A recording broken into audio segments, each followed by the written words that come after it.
Insurance का अभी तक जितना वीडियो मैंने अपलोड किया हूँ वो मेरा प्लेलिस्ट में आपको मिल जाएगा, ठीक है ना। तो अभी स्टार्ट करता हूँ इंश्योरेंस का next problem, loss of stock के ऊपर।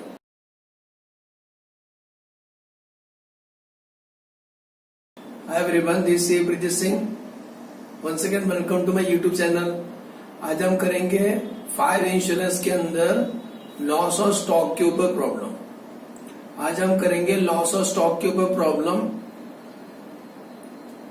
इस क्वेश्चन में स्पेशल ये है कि इसके अंदर अनरिकॉर्डेड सेल्स सर्च करना है, ठीक है ना। तो अनरिकॉर्डेड सेल्स के ऊपर जबरदस्त एडजस्टमेंट है। The premises of B company caught by fire on 22 October 2016 and the stock was damaged. The firm make an account on 31st December 2015. इनका ईयर एंडिंग 31 दिसंबर है। आगे बढ़ते हैं। The firm make up account on 31st December 2015. The stock cost was 26,544. मतलब 31st दिसंबर का closing stock दिया है, मतलब मेमोरेंडम का opening stock. Us against 19,228 on 31st December 2014. मतलब ट्रेडिंग अकाउंट के लिए दिया है, ट्रेडिंग अकाउंट बनाने के लिए ओपनिंग स्टॉक और क्लोजिंग स्टॉक दिया है। Next,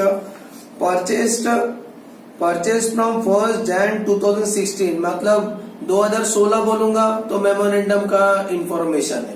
purchase from 1st Jan 2016 to the date of the fire 68,574 as against 90,516 for the full year 2015 का दिया है।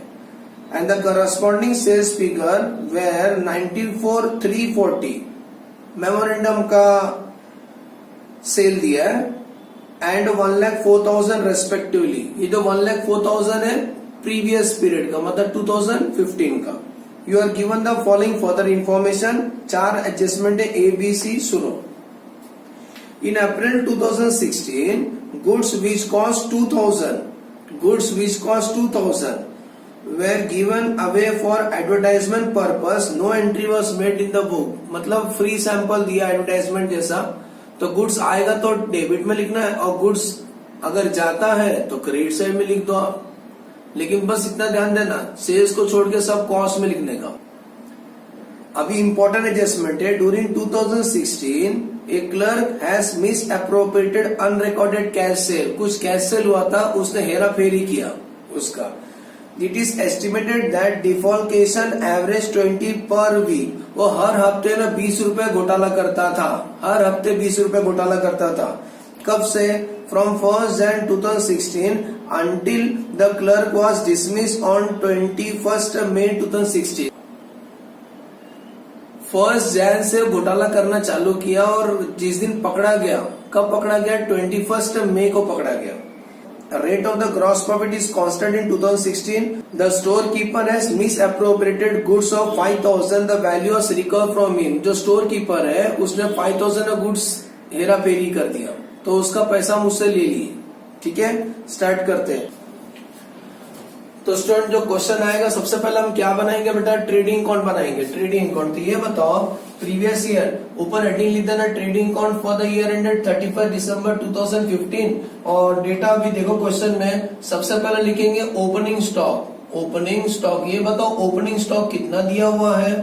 स्टॉक दिखाई दे रहा है 19,228 ओपनिंग स्टॉक दिया है। नेक्स्ट, परचेज पूरा साल का कितना दिया है? 90,516 टू परचेज है ना। ओपनिंग स्टॉक और परचेज इधर ही लिखते हैं। नेक्स्ट, पूरा साल भर का सेल दिया है 2015 का, तो ऐसा लिखेंगे बाय सेल कितना दिया? 1,04,000 बरोबर।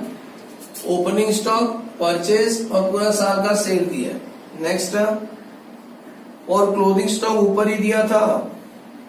Stock at cost was on 31st December 2015 मिला।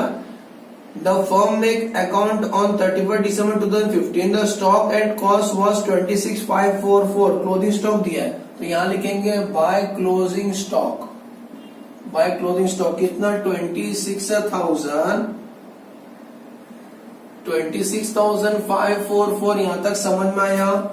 ये क्लोथिंग स्टॉक दिया था और ओपनिंग स्टॉक क्वेश्चन में दिया था 2015 का। अकाउंट टैली करेंगे ये स्टेज पे, तो आपको क्या मिलेगा सर? Gross profit. टोटल कर लेना, टोटल कर लेते हैं 1,04,000 प्लस 26,544, टोटल आएगा 1,30,544। ये टोटल यहाँ लिखो 1,30,544, 130,544 माइनस 19,228 माइनस 90,516, 20,800 का डिफरेंस आता है। क्या बोलेंगे इसको? Gross profit. क्या बोलेंगे सर? Gross profit. हमें ये पता लगाना जीपी कितना परसेंटेज सेल्स का, तो फॉर्मूला याद है ना? Gross profit percentage formula gross profit divide by sales into 100। मैं डायरेक्ट लिख रहा हूं, आप फॉर्मूला लिख देना। Gross profit divide your sales 1,04,000 into 100, आपको परसेंटेज में आंसर आएगा। Divide by 1,04,000 percentage, answer 20%। इसका मतलब प्रीवियस ईयर हमारा जीपी 20% था, तो जिस साल हमारा स्टॉक डैमेज हो गया फायर की वजह से, वो पीरियड में भी जीपी 20% ही अप्लाई करेंगे। ठीक है, अभी हम क्या बनाएंगे? Memorandum trading account. Memorandum trading account में ईयर एंडिंग नहीं लिखने का, कहां से लेके कहां तक बना रहे हैं वो लिखने का। तो 1 जनवरी से लेके 22/10 तक बना रहे हैं। 31 दिसंबर 2015 का क्लोजिंग स्टॉक अभी का बनेगा ओपनिंग स्टॉक, तो लिखेंगे टू ओपनिंग स्टॉक। समझ में आया किधर से आया? कितना क्लोजिंग स्टॉक? 26,544। कल का 31 दिसंबर का क्लोजिंग स्टॉक, 1 जनवरी का ओपनिंग स्टॉक, तो ओपनिंग स्टॉक लिख लिया। ये बताओ फायर तक का परचेस कितना दिया है? फायर तक का परचेस देखो, फायर तक का परचेस कितना दिया है? Purchase from 1 January to the date of the fire 68,574। Number बराबर लिखना, फोन नंबर जैसा नंबर है सब, मिस्टेक हो जाता है ऐसा केस में। ठीक है, 68,574। सिमिलरली सेल कितना दिया है? बाय सेल, ये सेल को हम इनर कॉलम में लिखना, क्योंकि अनरिकॉर्डेड कैश सेल भी सर्च करना है। सेल्स दिया था 94,340, इसको इनर कॉलम में लिखना। इसमें ऐड करना है अनरिकॉर्डेड, इसमें सर्च करना है अनरिकॉर्डेड कैश सेल, वो प्लस करके हम बाहर निकालेंगे। याद करो ना, कैशियर ने मिस अप्रोप्रिएट किया था ना, तो वो सर्च करना what is unrecorded cash cell. तो एक वर्किंग करने जा रहे हैं, working note number 1, working note number 2, calculation of unrecorded cash cell, number of days. हमें डेज गिनना है कि नंबर ऑफ डेज कहां से कहां तक गिनेंगे। जैसे नंबर बी देखो, number of days from 1 January 2016 to कभी तक 21 मई 2016 तक, यहां से लेके यहां तक डेज गिनेंगे। हम लोग डेज काउंट करेंगे 1 जनवरी से लेके 21 मई तक कितना डेज है। एवरेज डेट आपको मालूम ही है, तो सुनो कितना डेज होगा। जैन के होते हैं 31, फेब के 28, मार्च के 31, अप्रैल के 30 और कंट्रोल मई के कितना गिनोगे? 21 को तो पकड़ा गया ना रंगे हाथों, तो 21 मत गिनना, 20 ही गिनना। समझ में आया? 21 क्यों नहीं गिना भाई? जिस दिन तुम पकड़े गए उस दिन कहते चोरी करो, उस दिन तो मार खाए रहेंगे। तो 21 को नहीं गिनना, 20 तक ही गिनना। इन सबको प्लस करो, सुने, इन सबको आप प्लस करो। 31 plus 28 plus 31 plus 30 plus 20, total आता है 140 डेज है। क्या है सर? 140 डेज है। तो कितना वीक होगा? 140, एक हफ्ते में 7 दिन, तो 140 डिवाइड बाय 7 करो, तो 20 वीक। नंबर ऑफ वीक कैसा आएगा? 140 डिवाइड बाय 7 करो, आंसर आता है 20 वीक। वो कैशियर हर हफ्ते 20 रुपए घोटाला करता था, तो अनरिकॉर्डेड कैश सेल कैसे आएगा? 20 वीक इंटू हर हफ्ते का 20 रुपए, तो answer 2 2 4, answer 400 rupees is the unrecorded cash cell. समझ में आया? अनरिकॉर्डेड कैश सेल कैसे निकाला हमने, 94,340 प्लस 400 टोटल आएगा 94,740।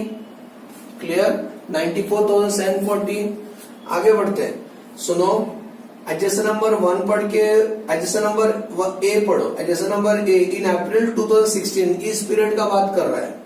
Goods on 2000 given by way of advertisement, तो क्रेडिट से हमें लिखेंगे by goods distributed as free sample, मिला गुड्स जो एडवर्टाइजमेंट के लिए दिया है उसका एंट्री नहीं किया, हम एंट्री कर देते हैं कितने का गुड्स दिया, 2000 का, कॉस्ट में रहना चाहिए। नेक्स्ट पॉइंट नंबर बी पढ़ के हो गया, यस सर 400 रुपए अनरिकॉर्डेड कैश सेल सर्च किया हमने। Point number C GP percentage. Point number D cashier ने मिस अप्रोप्रिएट किया गुड्स का 5 तो उससे पैसा रिकवर किया हमने। क्रेडिट से भी लिखेंगे बाय गुड्स मिस अप्रोप्रिएटेड,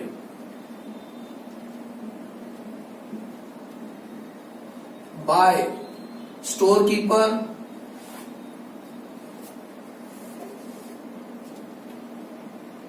कितने गुड्स मिस अप्रोप्रिएट किया उसने, 5,000 का, उससे पैसा लिया हमने, उसका हमने पैसा उससे ले लिया। तो गुड्स आएगा तो डेबिट में, गुड्स आएगा तो क्रेडिट में। तो ओपनिंग स्टॉक लिख लिया, परचेस लिख लिया, सेल किया, अनरिकॉर्डेड कैश सर्च किया, good distributed as free sample हो गया, और स्टोर कीपर ने मिस अप्रोप्रिएट किया था गुड्स 5,000, उससे हमने पैसा रिकवर किया। अब क्या करना है, जीपी लिखना है। जीपी ये बताओ, जीपी कितना परसेंट निकाल लेते हैं, 20% ना, तो इस पे निकालना है, इस पे मत निकालना, क्योंकि जो कैश सेल किया रहेगा उसके अंदर भी तो प्रॉफिट होगा, कैश सेल के अंदर भी तो प्रॉफिट होगा, इसीलिए इस पे निकालने का, याद रहेगा। तो कुछ बच्चे क्या करते हैं, एक कैश से, कुछ बच्चे से क्या गलती होता है, कैश सेल नहीं निकाले तो इस पे निकाले, तो जीपी भी रॉन्ग हो गया, इसीलिए आपको जीपी इस पे निकालना है। तो जीपी किस पे निकालू, 94,740 के ऊपर कितना परसेंट, 20%, तो 94,740 इंटू 20%, आंसर आता है 18,948। टोटल आएगा 1,14,066, ये टोटल यहाँ लिखो 1,14,066, माइनस कर दो, -94,740 माइनस 2,000 माइनस 5,000, आंसर आता है 1,23,26। इसी को बोलेंगे by stock on date of fire, मतलब जिस दिन आग लगा था उस दिन इतना स्टॉक जल गया। इस क्वेश्चन में सैलवेज नहीं दिया है, तभी भी फॉर्मेलिटी के लिए लिखेंगे loss of stock. Loss of stock कैसे निकालेंगे, stock on date of fire, stock on date of fire कितना निकाले सर ने, 1,23,26 लेस सैलवेज। इस क्वेश्चन में नहीं है, तो what is the loss of stock, loss of stock कितने का लॉस हुआ सर, 1,23,26। इस क्वेश्चन में गुड न्यूज है, पॉलिसी अमाउंट भी नहीं दिया, तो जब भी क्वेश्चन में पॉलिसी अमाउंट नहीं दिया होगा, अजम्पशन लिखने का कि it is assume that stock is fully insured, hence claim is equal to 1,23,26। समझे, एज्यूम करने का स्टॉक फुल्ली इंश्योर्ड है, ठीक है, अजम्पशन लिख देना। It is assume that